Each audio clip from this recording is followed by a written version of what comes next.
Waduh. Iya, Tra. Ayo sembuh. Pasrah bae.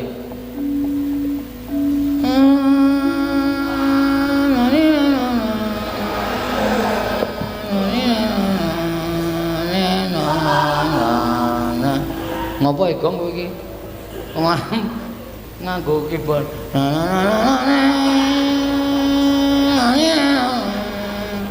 Kuwi lagu apa kuwi? Ratapan anak tiru. Sedih ta, Tra? Iki nggo ngiringi awake dhewe modar. Oh. Betapa mujur nasibku. Malang, Aku seneng mujur. Malang ya ora kena. Apa nek mujur? lambemu ra Petro. No. Iki wis ora tintrim ya, Gong. Atimu Lagu apa?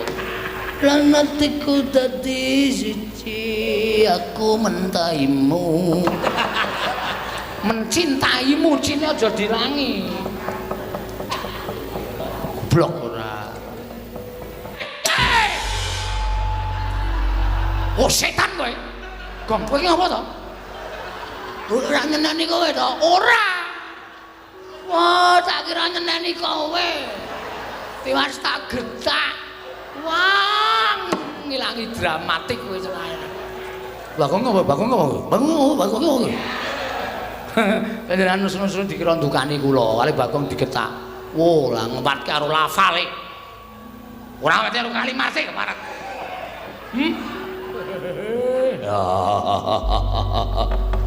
Man Sengguni pripun kabare enten pawartos napa ngawi sangganing para sata Kurawala. Manwerti. Paman Sengkunar metu nglatar numpak dukar kula Dursasana nungsung kabar. Man Sengguni numpak mitmini. Kula Dursasana nungsung pawarti werta Man Sengkuna numpak kereta kula Dursasana nungsung pawarta. Man Sengkuna ndase atos kula nungsung pawarta lho. Paman Adyan putra pun Kartomarma madhong dawuh. Paman putra pun Suwatama madhong dawuh. Lah Bat. Bapak Dalya Cekuli Rajan keputra pun Durmagati madhong dawuh, Bat. Kepripun kabari? Wonten pawastos napa kula madhong dawuh, Bat?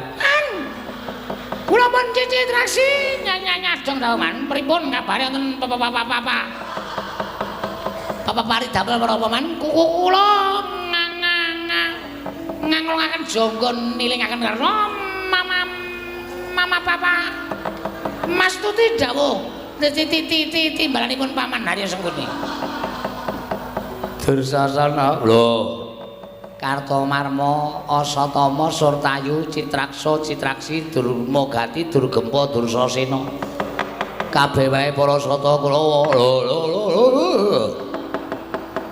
iki ngene ya Le. Rembugan jroning pasewakan ora ana kejaba mung kepengin gawe srana patine para Pandhawa. Nanging durung rampung gone padha rembugan babak angalyani jujul anusuli. Sowane Petra kantong bolong ngandhakake ento Pandhawa ninggal praja Ngamarta. Monggo wis sawetara wektu Udakara wis sak telung candra. Rekake takon kalan Penemban Durna nanging malah dawi gegeran. Mula kang sangka kuwi Dursasana kabeh Kurawa diketapake budal lumarap golek menyang didununge Petruk lan Bagong. Ketemu bondo tangane kerincung sikile leboke pakun jaran gedhe-gedhene dipateni ya kulup Dursasana. Walah nggih Man. Mboten ken kandel kusul sunawi nderek udu. Menapa sing didhawuhke pawon lamun sendika ngestakaken dawuh mangkata dina iki lho iki ngestakaken dawuh.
nututi lamun katututan lamun mangsa prawira daya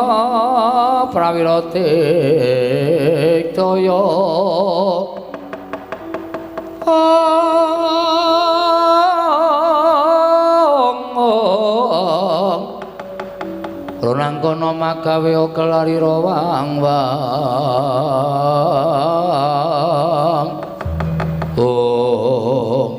Petruk Ndara Surtayu ya enten apa Gus sing kula entosi Dede Kurawa sing kula tenteni sanes para Santa Kurawa ning Begawan Durna sing kula suwune priksa teng pundi lenggahing pundhing kula Pandhawa ingkang sampun sawetawis wekdal nilar praja Ngamarta Petruk nun Blokasuta wae Begawan Durna bapa Penemban Durna ora priksa menyang ndi lenggahing para Pandhawa Mulyan kowe takon karo Bapak Penemban Durna, aku sing bakal meni mangsulan karo kowe. Lajengenipun sinuwun utawa Penemban Durna pun tetela wis cetha nek ora ngerti, ya pancen ora prisa. Lah nek ngoten gampang mawon nek pancen ora ngerti ya Penemban Durna lunga saka negara Astina.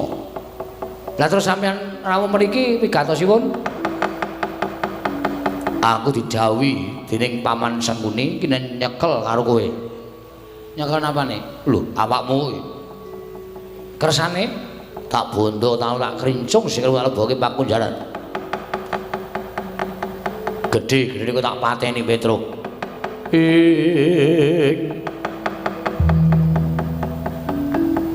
Kagat risang kapirang uri nangkul kinempet kempit dosang reknaning bawana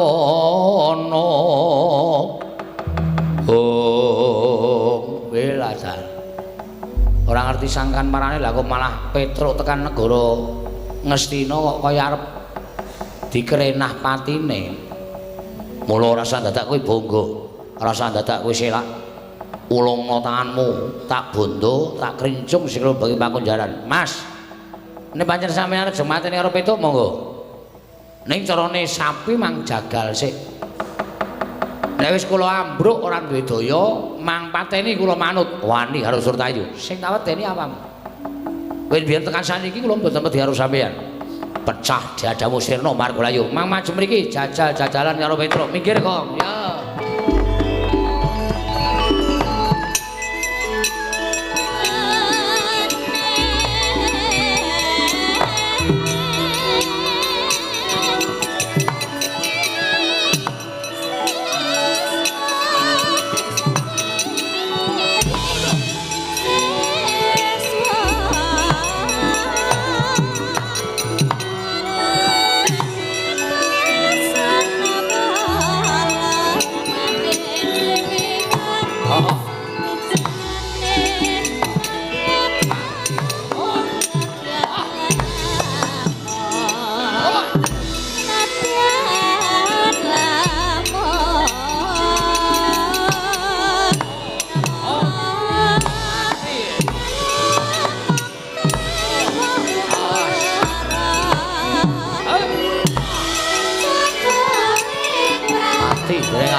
Gak jebol dadamu Petro. Mang mriki.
Maning jajalan Petruk ngobrak-abrik para Sata Kurawa iki malah sing ketok Bagong. Iki Petruk ngejak aku, Mas. Nek aku ora tumandang karya, nek aku ora nyambut gawe dikira aku ora ngeweki karo Petruk. Lho, wani karo Kartomarma. Aja kok ming Kartomarma. Karto ndelosor aku, Mas. Wih, iki merganing patimu sirna dening aku. Ayo, panggau tak ayoni. Kene marganing patimu Singalena Praping Lalis. Lakon dadi penjangkamu. Iki merganing. Iki lare wiwit sok kapan? Kok ming ngono-ngono wae. Mati dening aku. Go gatheng sirahmu wae mo karo Marma.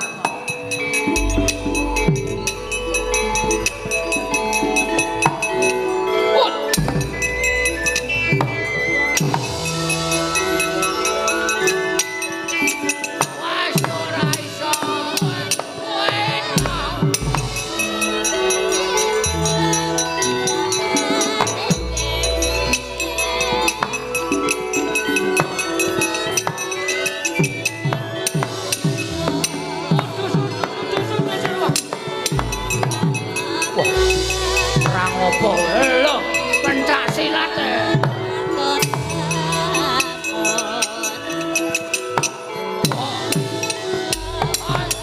mati we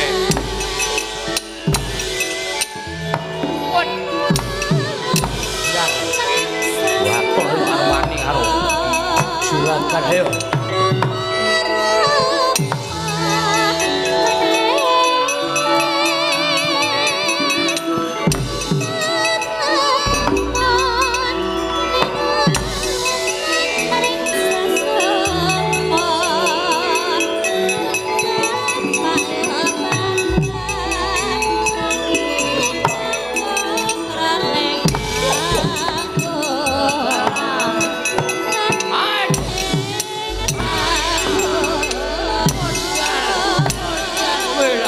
ora kontal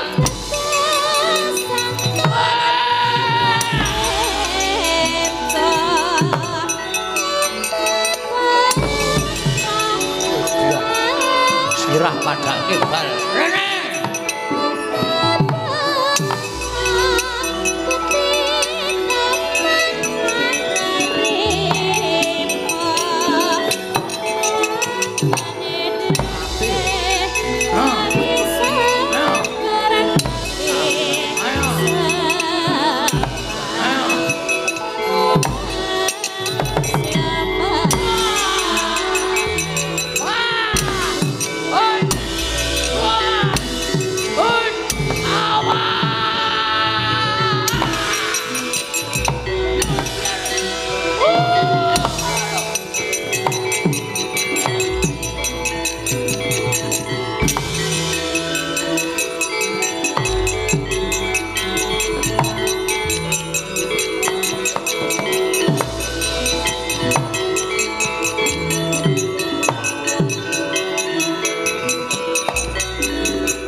Gong.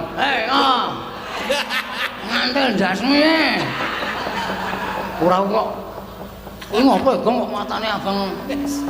Mendem ya. Oh, ayo mulane. Aku nek ora ngene iki ra wani ya, Tru. Ngombe apa ya? Spiritus. Wis ana saiki ora ana golek minuman wis ora ana. Spiritus tak kaki Coca-Cola ombe. Dilalani. Waduh. Wis payah kowe. Kok kene, Tru? Wis kok kene ngono. Wong arep perang kok dadak gedhekke ati ngono kuwi ora entuk kon gedhekke ati. Oh, kapokmu kapan kowe? Ah ya weh. Haji kok. Ngopo kok malah muring-muring dhewe. Asma lasirun mah mlaku-mlaku. Lasirun iki sapa? Tukang ngeson.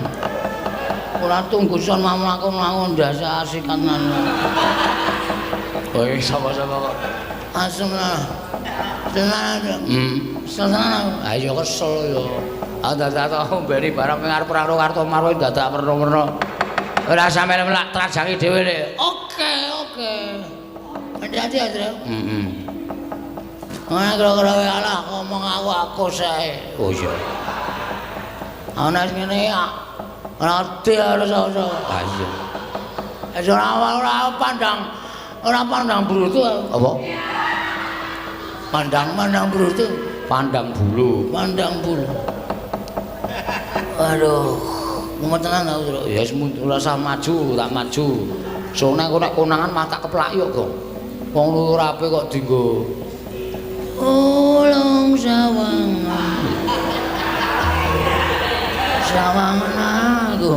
Ora dari namane, Tru. Ngono ae dari namane. Ya wis ngono ae dangdut wae ning kene rasa perang. Nandang. Wah. Aji kerau ditinggal dhewe. Awar turu ning pangkone sinden-sindenan. Ndur sapenake dhewe ora. Arep ngusah-ngusah ning kono. Ben awak pengen. Ya. Lah trajange dhewe le. Heeh. Hati-hati ya, Tru. Ya.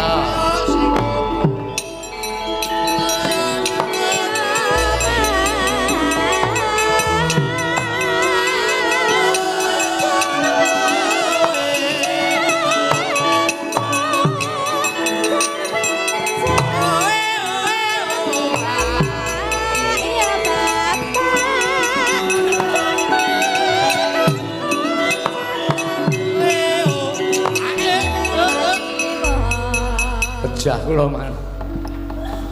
Petruk seperika sepriki mboten sesuda kekuatane. Ning malah saya mempenge mboten kanten-kanten kula semanggaken. Kowe iki pangeran Pati kok kalah karo Panakawan. Nyatane kawon diul menapa-menapa kawon yo kalah ora sedak kok ngomong. Wah, edian. Bagong perang kali kula. Bagonge mungsuh Kartomarma nggih. Tanggange ngawur. Wah, wis sanjaya kaya wong pinter pencak ngene. Wah, wis rusuk kula mboten wantun musuh Bagong kula semanggaken.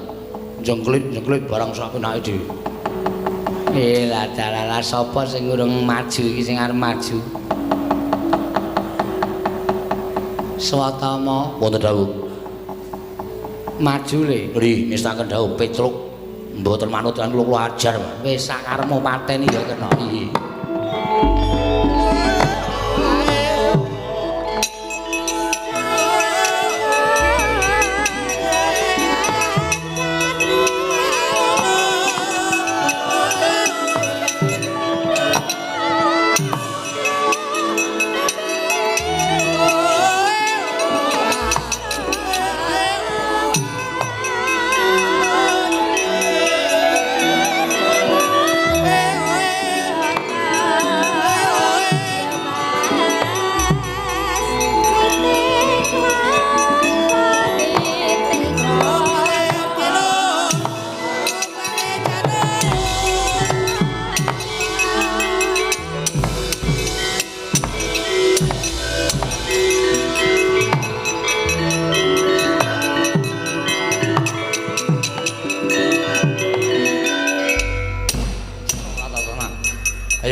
Arep kowe menang karo Kartomaro, menang karo Raden Surtayu, musuh Swatama entuk musuh kowe. Ayo.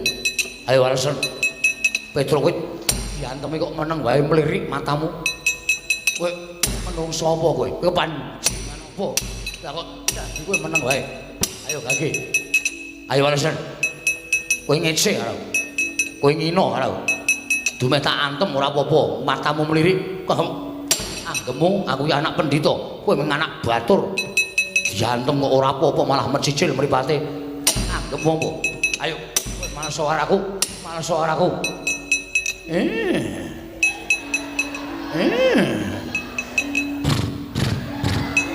Tuprok, tuprok, tuprok. Rasa melu-melu. Aku gumae terus. Sok melu-melu togong ngene.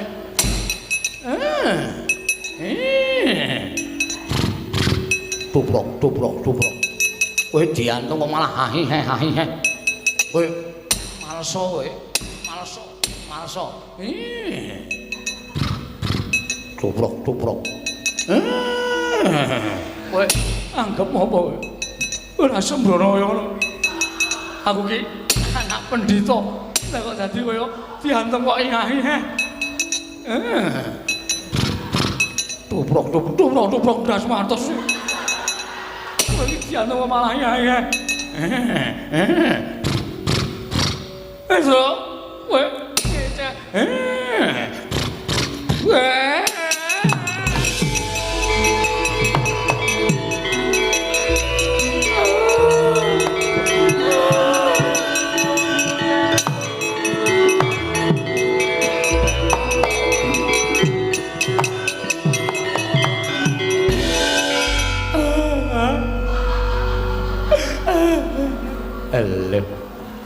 Iki ngapa iki? Prajurit maju, ora katon tatu kok mundur nangis. Man, ngapa? Hati kula sakit, Man. Kak Lara kenapa? Manah kula sakit. Petruk kula jotosi. Lah iya, aku ya weruh. Nggih, Man. Petruk kula antemi sak manut karo karep kula sak mempeng-mempeng kula. Kula ken males ora gelem males ning matane mecicil.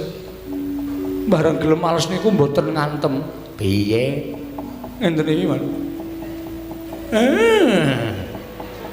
Terus cangkeme ngenten iki. Terus sikile tuprok, tuprok, tuprok. Wonten niku, Man. Niku bola-bali niku suwe-suwe tak rasake ati kula saya lara. Saya lara terus kula nangis. Adik anakku ngger Satama. Pulo-pulo bejamu dadi 20. Mula ya Petruk ki ngerti sejarahmu. Dikon bales ora bales ning malah ngono kuwi. Niku artine napa, Pak? Teng ati kula kok lara banget. Kuwi tegese Petruk ki ngece karo kowe. Lho, ngece bab napa? Ngece nek kowe kuwi anak jaran. Paman ampun slometan. Kula niki anak pendhita, ibu kula widodari. Widodari ning keleke papat. Kok keleke papat? Sikile papat. Mbokmu kuwi jaran. Man. Ngono patih tak jotosi tenan. Ibu kula niku widodari. Widodari ning biyen jaran. Jaman di ngono bapakmu kuwi wujude jaran. Napa nggih? Beda mengi ya. Mula kowe sikilmu duwe tlacak kaya ngono, rambutmu kaya suri merga kowe patutan karo jaran. Aja kuwatir iki dilongkas ana Bupati Kap. Kowe melu ora? Bupati Kap nopo? Lho balapan jaran. Kowe ra ya iso mlayu to engko paman ulung tak ajar to. Lara atiku. Monggo Kanjeng Rama niku crita kalih kula nek bojone niku garwane niku ibu kula niku widodari. Widodari ning doyan suket ateges jaran. Idiot. Biyen ning lakoni pripun nggih, Man? Lah ya mbok. Aku ya ora ngerti kaya. Wong bapakmu ki nglidike ra jamak-jamak. Napa riyen iku dereng ngenten wong ya nah. Ning bapakmu ki mbok menawa pas bingung. Usah-usah ning lakon. Ora ati. Dekno nang pertapan kondange pendhita garwane widodari. Jebul ming tukang narik andong. Haya kuwi. Bahas apa iki? Bahas apa? Mboten bahas napa-napa mung genahke kok. Sampeyan niku wong tuwa napa bocah?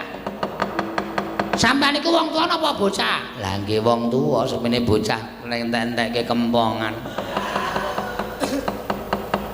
Ngerti satama niku bocah ora ngerti ora ndunung omang dunung-dunungke. Ngerti satama niku ora weruh karo kahanan senadane kok mang weruh-weruhke. Sampeyan seneng nek kula kepirangan? Ha. Sampeyan bunga nek kula isin. Iya. Oh, endah-endane patih sengkuni.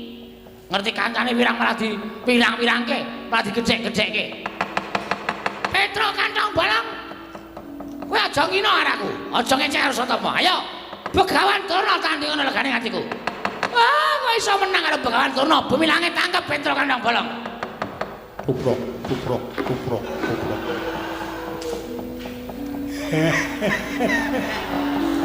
Kono guyu kono.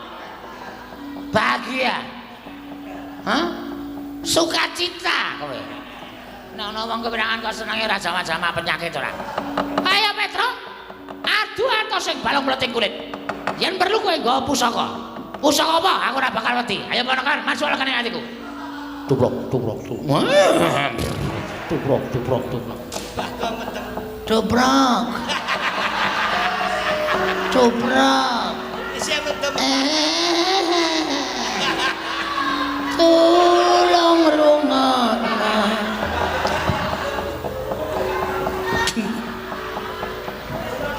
Wong mumet sirahe kok ya dadak melu ngecil. Oh, pancen penyakit kabeh. Petro ya penyakit, Bagong ya penyakit, gugu karepe dhewe. Iya. Cobrok. Cobrok. Yuk. Halo. Ditirokke nek jarane jengking. Jengking dasmu kuwi. Penyakit ora. Oh, senengane kok ngece arek. Ya Petro. Kowe ngejawab apa? Kuat nadai Kyai Cunda maneh. Oh, nglakon meguru karo kowe. 20 tahun kemarin. Tuprok, tuprok, tuprok, tuprok. Dobrak, dobrak. Toprak, toprak, toprak. Siamene malah ngejak setar balapan jaran. Aku ki gumun karo Petro ki. Biyen sik ngabari sapa ya. Kok iso ngerti? Ponokawan mongko ora ngerti jaman nom-nomane Kakang Prembanduna. Iya. Oh, pancen perat. Ngece karo aku sengkuni perat. Kok sih to? Sampeyan niku ece-eceran ya ece-eceran aja nyandak sak dhuwuring tenggak. Perat ya men. Wong sampeyan yo eleke kok dadak pendhita kok irunge kok manuk bedet. Ya men, ini ora perat cangkeme. Ini ora bedet irunge. Ini ora perat cangkeme. Bedet perat. Bedet perat. Bedet.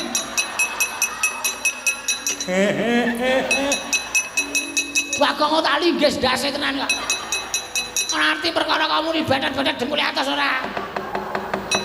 Ya Bagong ngerti nek sampean niku pendhita kaya manuk bedet. Ya bedet sampean pirat. Bedet pirat, bedet pirat. Tetrat.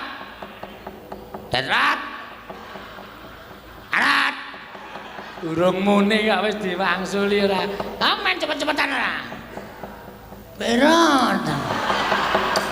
Oh, cah adil kae. Nek mrene ngece sampean, nek merono mece kula. Meneng mawon. Nggih, nggih. Diem. Nggih. Anggere sing ngecita tendiangi sampean. Mboten, Mbak. Petro. Ayo. Mrene ya. Tandang ana betet. Aduh. Syukur. Ayo kowe ketuntu ora. Ora gelem muntur ning padukan kabetetan. Piye ya iki? Sik tak raup sik Dipati. Nggih. Ndak ketuntut terus ora. Nek sampean mboten raup, kula percaya, malah mangke sampean ming munamuni betet terus. Mergo sampean niku gampang eling-eling kata-kata sing pun mangucapke. Mergi nek mboten sampean mikir mboten dadosaken perot ing penggal. Iki iso bebayani mergo nek sampean maju rambeto Kiai Perot. Aku gak iya ta iki. Ora raup. Sik ta, lagi kula nggih raup. Kula yo klera-kleru e. Ame raup kok gentan sampean iku ngerti ora nek raup niki banyune betet banget. Lah. Sampean madirika mengke ndak ketularan oleh kula Perot. Aduh. Gugu ngarepe dhek panas wae jajrat. Petro ketiban Kyai Sunda maneh ora jeblok ketemu aja tutang.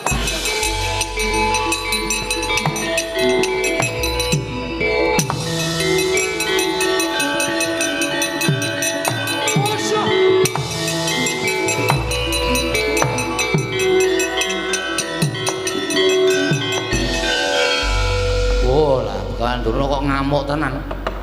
Nggawa Sunda manik. Murung biar kaya ngono kae. Gong, le, mlayu le, mulih ayo.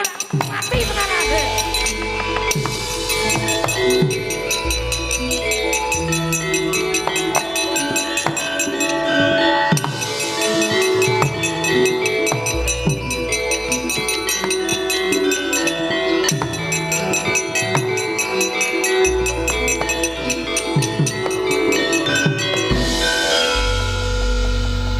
Petro. Nggih. Oh diar. Rono ketemu Durna, rene ketemu Sinuwun Mandura. Petro kantong bola. Gawe geger negara Ngastra, menungsa wae kan. Glendeng ning kono. Kelungkung.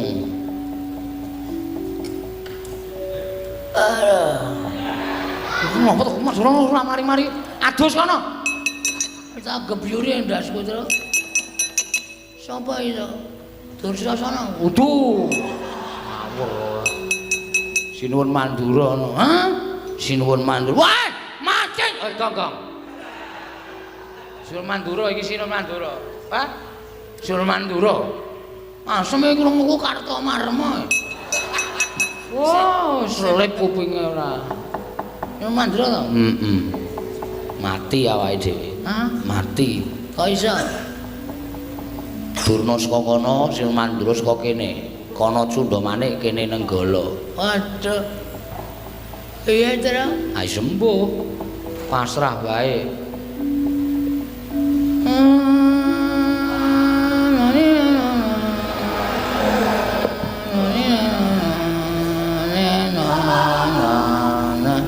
Ngopo Gong kowe iki? Nganggo keyboard.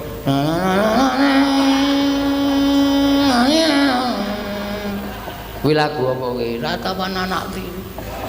Sedih ta, Tru? Iki nggo ngiringi awake dhewe modar. Oh. Betapa mujur nasibku. Malang, aku seneng mujur. Malang ya ora kena.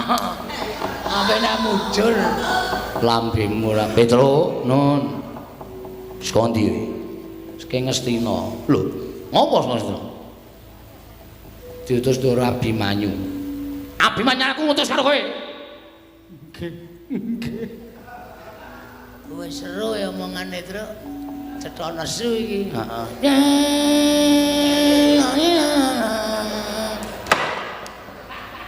Dupandasmu kowe. Anggrana sedya anane ana. Tulung sawangen. Oh kuwi. Iki pantai layar. Aku lagi nyiptake bedayane ora iso rampung tak pentaske ya Tru. Iya. Ngopo Ngastina? Ditut karo Abimanyu. Lah ya Abimanyu ngutus kowe ning Ngastina apa? Panjenengan boten prisa to? Ora. Ndara Pandhawa niku pun tigang candra kisah saking negari Ngamarta. Lho. Pandhawa sing tulung sasi mosok ana Negara Ngastina, Ngamarta. Nggih. Lah, kok aku ora krungu kabar? Ah, mboten ngerti wong ya niku le lunga meneng-menengan kok. Iki wis ora tintrim ya, Gong. Atimu.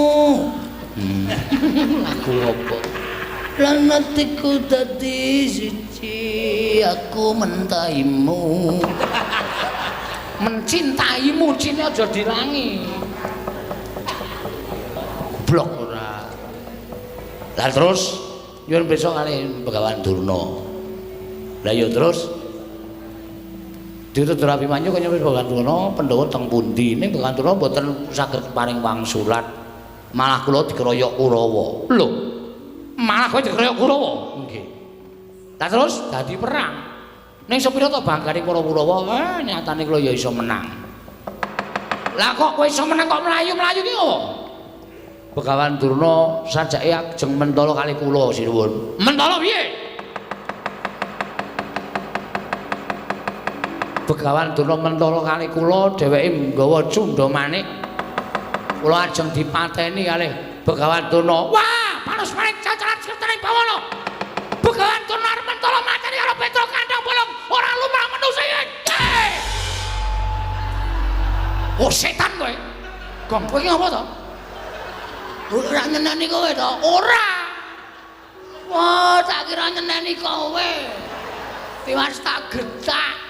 Wah, ngilangi dramatik kowe tenan. Bagong ngopo? Bagong ngopo? Panjenengan nus-nus dikira ndukani kula, kali Bagong digetak. Wo, lah ngempatke karo lafale. Ora wete karo kalimate keparat. Nggih. Ah terus pripun? Minggir wis, Truk. Cundha manik mungsuhe Nenggala. Lah, rame iki.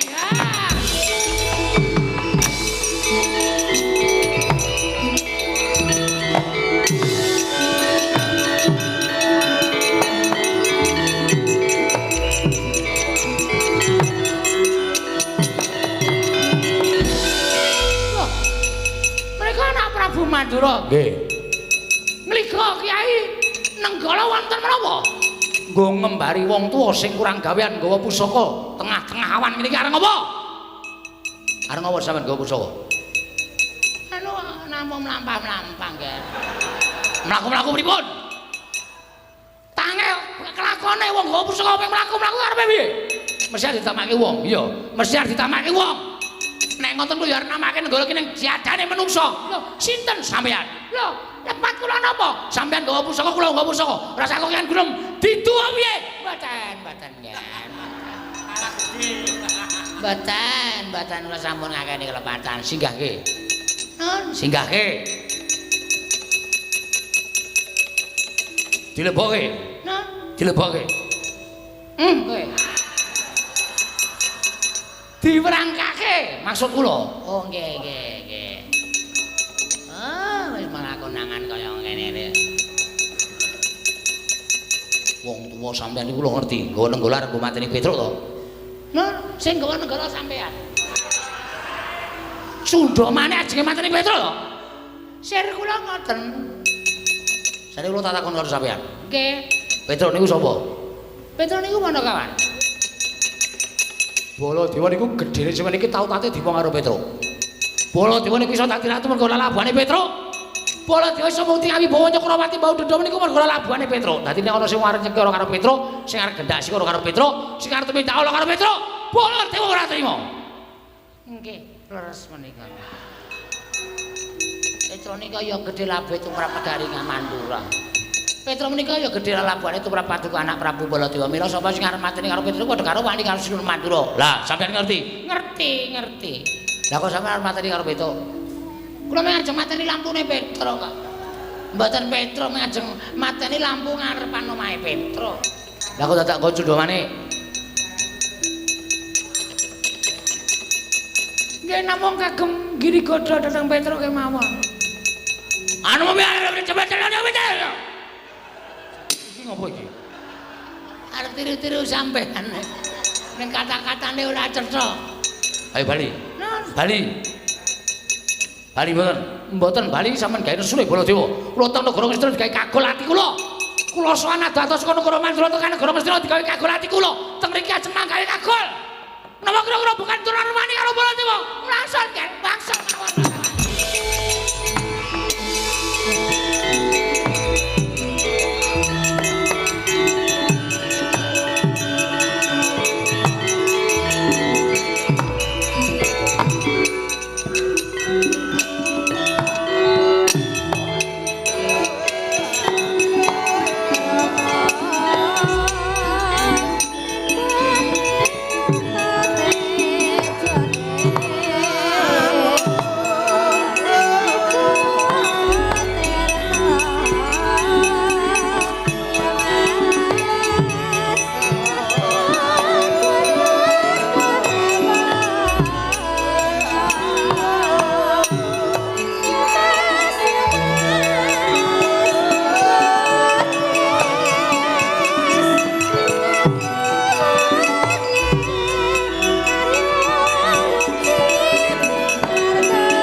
Kowe Bali nggih. Sing kurang gawean ki Abimanyu. Lho, lak utusan kali kula kok. Lah iya. Mesine utusan karo kowe iki golek pendhita sing luwih ampuh. Golek pendhita sing didaya. Aku kuwi saben dina campur karo Begawan Durna iki kapitayanku sithik karo Prembanduna. Lah kok dadi dadak utusan sowan Begawan Durna ki nak ngececeh wektu to. Oh nggih. Mangke nek sinuwun utawa Ndara Abimanyu dangu kula kan matur pripun? Omonggo yen to Abimanyu kon pasrahke perkara iki kalian bapakmu. Lho. Bapak kula? Iya. Bapak Semar? Iya, Semar. Semar ki arep pemidrajate ngaceplik kuwi Panakawan Batur nanging kae Dewa Ngejawantah. Kae dhisik Sang Hyang Bathara Ismaya. Moka Semar ora ngerti menyang ndi denunge para Pandhawa. Mulane nganti Semar ora iso ngandhakake menyang ndi lenggahing para Pandhawa. Wajib Abimanyu ora trima marang Semar Badranaya. Oh nggih, mboten ming Ndara Abimanyu, kula bapak, kula barang ora bakal trima. Karo bapakne Semar nek pancen Semar niku wong ampuh tenan ya, Kong. Oh iya ta kok. Oke. Iya. Sing ngintip. Nek ngoten kula nyuwun pamit sinuwun, sing ati-ati aja kaya bocah cilik niki matur sembah nuwun. Ya mulai ya. Kula tak matur Ndara Abimanyu. Ya sing ati-ati aja kaya bocah cilik kono kan Petro. Sing sayo sing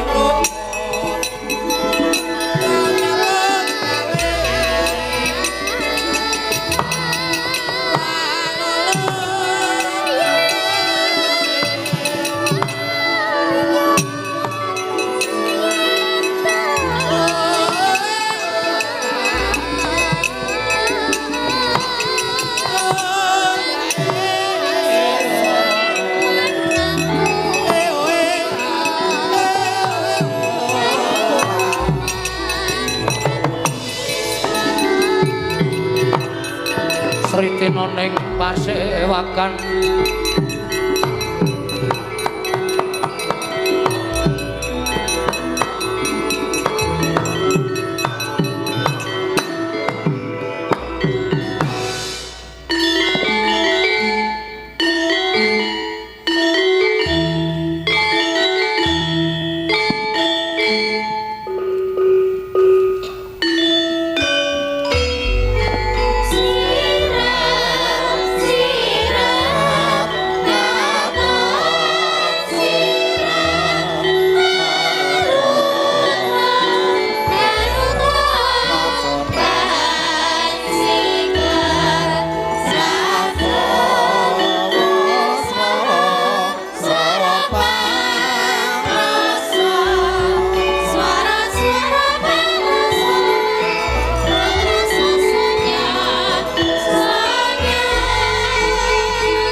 Tuhan sembah niring ulun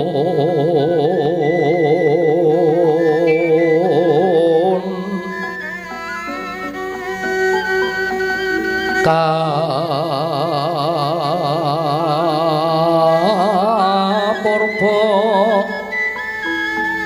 risang merbeng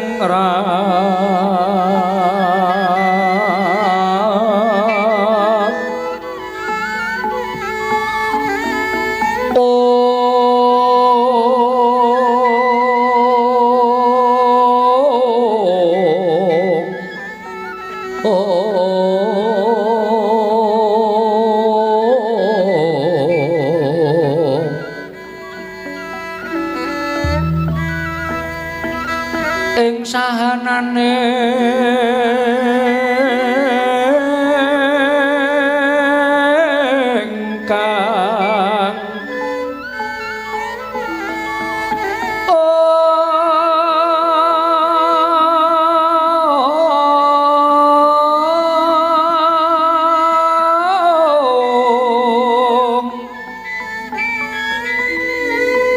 ingkang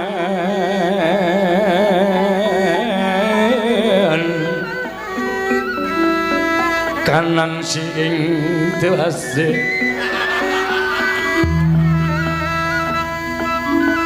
mawe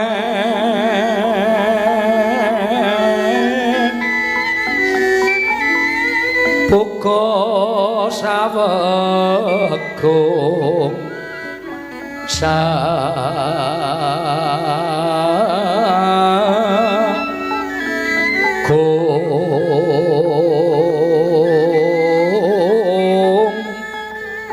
mering delahan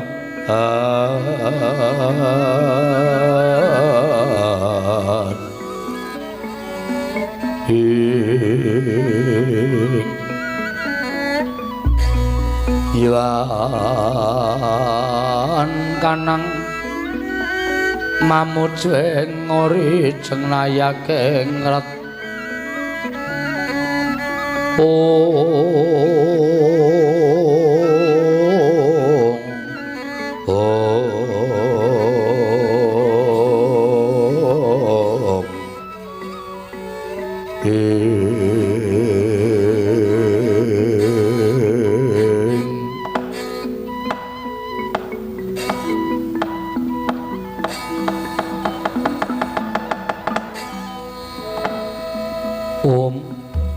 Mastu Nomo Sidam sekaring bawana langgeng Kakang Rodo Kakang Resi Kanika Putra perkencong warudaya pak pong Bu bolong kali codhe sapa sing gawe punampi ndi ingkang sekawit kayangan ketingal ayem tentrem miwah jinem sangganing para durandara nanging boten kadosa sagedhagan menika tumuli wonten hawa panas ingkang sumundul wonten ing ngawiyat andadosaken kodheng sangganing para dewa sangganing para dewi Kakang Rodo menika saking dayanipun menapa dalah lho mapunten lho Di sampun kinten kula menika mboten badhe purun unjuk atur saha Paduka Adi Pramesti Bathara Guru namung kula nuwun sewu kekilapan menapa Paduka Adi Pramesti Bathara Guru ingkang ngertos moba musik ing dhateng jagat.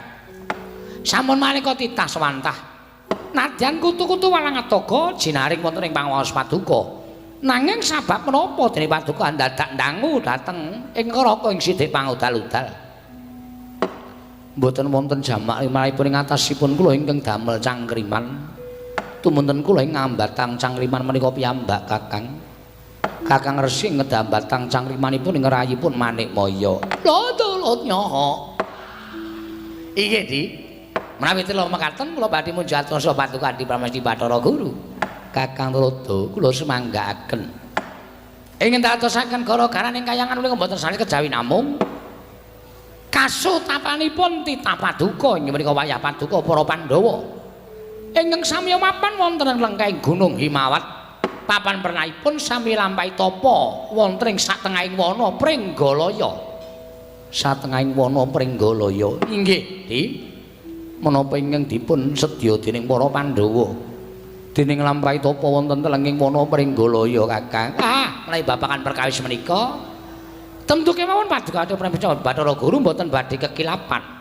Ingkang mekaten di lajeng pareng paduka Adi Pramuca Bathara Guru kados pundi? Mbok menawi jumbo kalian kanugrahaning kembadhe katampi. Tuwin kanugrahaning kembadhe mandhap wonten ing Janaloka Kakang Narada. Pundene kanugrahan menika kala wau tasih sinengker dening panguwasaning dewa. Nanging para Pandhawa tuhu satra ingkang tanggap ing sasmita, tuhu satra ingkang lantip panggrahitanipun. Nadyan Jawata dereng matedhakaken sasmita bilih badhe matedhakaken kanugrahan. Ewa semanten para Pandhawa wayah-wayah kula sampun kepareng lampahi tapa wonten telenging wana Pringgolaya. Kakang Narada kanthi tumanggaping gati para Pandhawa miwah tumanggaping penggalipun manahipun para Pandhawa mekaten andadosaken katarima gesangipun para Pandhawa. Mila mboten nami aneh menawi sakmangke menapa ing sampun tinumbas kanthi sarana tapa brata menika ingkang rayi badhe matedhaken kanugrahan dhateng pun para Pandhawa Kakang. Ngaten menika kula nembe mathuk, ngaten menika kula mendhi gathuk. Menapa ing sampun dipun lampahi dening para Pandhawa menika menatandani bilih para Pandhawa menika titah pitataning jalma unusaning para menungsa. Kakang Narada kasinggihan sabab jumbo kalian pangandika paduka dereng kemawon Jawata menika matedhaken kanugrahan ewa semanten Pandhawa sampun lampah tapa wonten ing telenging wana Pringgolaya. Ing mekaten tumunten kula namung kantun ndederek kersa paduka Adi Pramesti Bathara Guru sumangga anggenipun murba masesuk dhateng wayah paduka pun para Pandhawa. Anggenipun lampah wonten ing telenging wana Pringgolaya menika Adi Pramesti.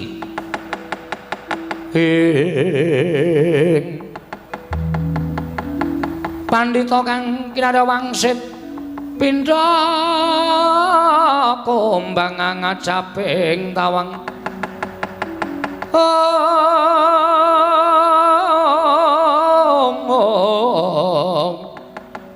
ngajaping tawang susah angin ngendi gone.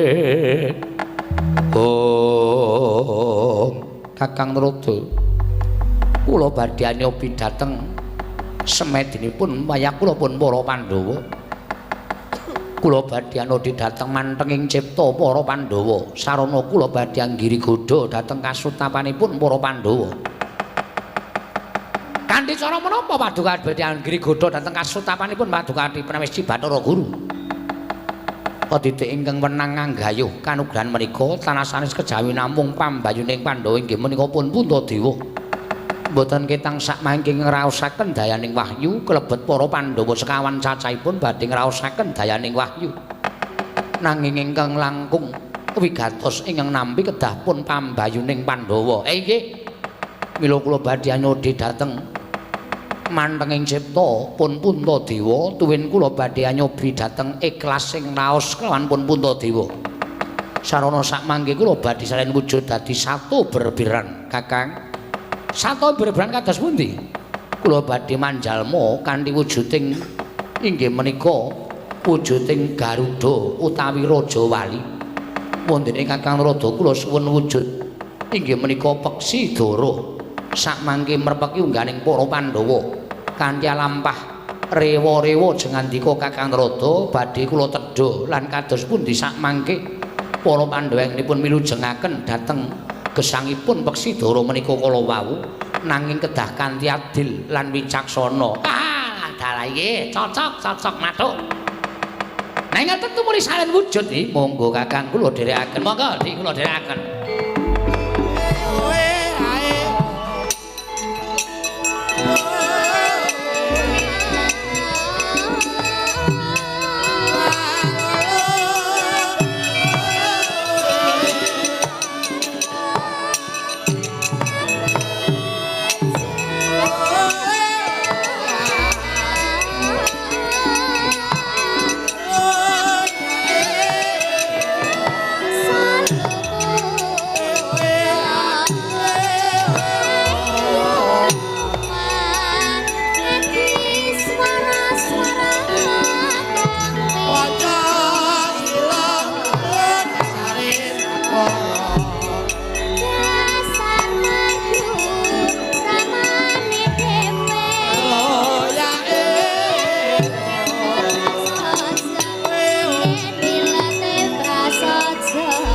Kakang Narada punapi sampun wujud kados mekaten.